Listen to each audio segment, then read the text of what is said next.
এনসিপির যারা নেতৃবৃন্দ রয়েছেন, অর্থাৎ নাহিদ, হাসনাত, সার্জিস যারা আছেন, তারা এই জুলাই আন্দোলনকে সেলিব্রেট করার জন্য তারা এই জুলাই আন্দোলনকে উদযাপন করার জন্যে সারা বাংলাদেশে জুলাই মাসে ভ্রমণ করবেন, বিভিন্ন জেলাতে যাবেন। এটা গত বছরও তারা চেষ্টা করেছিলেন এবং গিয়েছিলেন। তো এইবার যেটি হবে সেটা তারা অনেক জায়গাতে যাবেন। এটাকে জুলাই পদযাত্রা বলা হচ্ছে, কিন্তু তারা এবার আর গোপালগঞ্জ যাবেন না।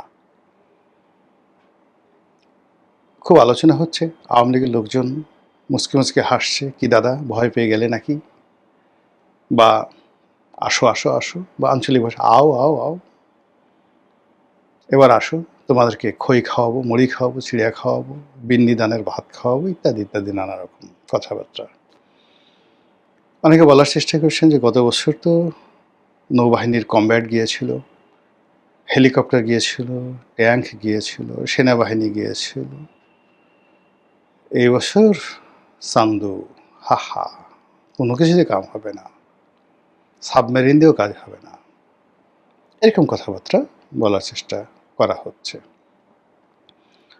আমার বক্তব্যটা হলো যে আমি একটা স্ট্যাটাসে বলেছি যে যদি তারা পদযাত্রা করেন, যদি তারা শোভাযাত্রা করেন, কিংবা এই জুলাইকে কেন্দ্র করে সারা বাংলাদেশে তারা ভ্রমণ করেন, প্রত্যেকটা জেলাতে যান, কেন গোপালগঞ্জে তারা যাবেন না? What is the problem? Gopalganj কি বাংলাদেশ থেকে বিচ্ছিন্ন কোনো একটি অঞ্চল, স্বায়ত্তশাসিত? সেখানে তারা যাবেন এবং তাদেরকে প্রোটেকশন দেওয়ার দায়িত্ব এই রাষ্ট্রের।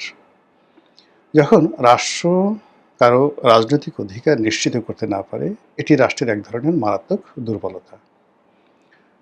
২ নম্বর হলো, কোনো একটি সংগঠন যখন তার প্রধান প্রতিপক্ষ যারা আছে, সেই প্রতিপক্ষের যে দুর্গ, সেই দুর্গের ধারের কাছে যেতে না পারে, ওই সংগঠনের কোনো অস্তিত্ব থাকে না।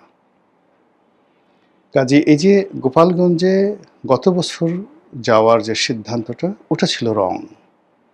আবার এই বছর না যাওয়ার সিদ্ধান্তটা, এটা আরও রং। মানে গত বছর যেটি ছিল ভুল, এটা হবে সেটা মহাভুল।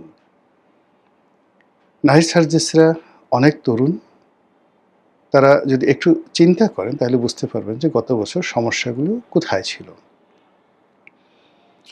গত বছর সমস্যাটা ছিল প্রথমত যে একটা গুজব ছড়ানো হয়েছিল যে এনসিপির যারা লোকজন তারা যাচ্ছে এবং সারা বাংলাদেশ থেকে জামাতের হাজার হাজার লোক তাদেরকে মানে পর্দার আড়ালে থেকে সাপোর্ট দেওয়ার জন্য ট্রাকে করে সেই গোপালগঞ্জ, টঙ্গীপাড়া বিভিন্ন এলাকাতে তারা অবস্থান নিয়েছে। কম করে হলে 1 লাখ লোক। এরা মূলত গোপালগঞ্জে গিয়ে তারা ভাঙচুর করবে, বঙ্গবন্ধুর মাজার ভাঙচুর করবে, যেভাবে ৩২ নম্বর ভাঙচুর করেছে।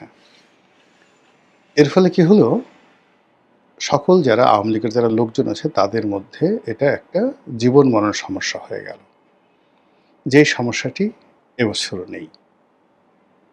দ্বিতীয়ত হলো যে ওই সময়টিতে প্রচার মাধ্যমে এটি নিয়ে ব্যাপক আলোচনা হয়েছে, আর তাদেরকে প্রোটেকশন দেওয়ার জন্য সেনাবাহিনী, পুলিশ যে রণসজ্জা সেখানে তৈরি করেছিল।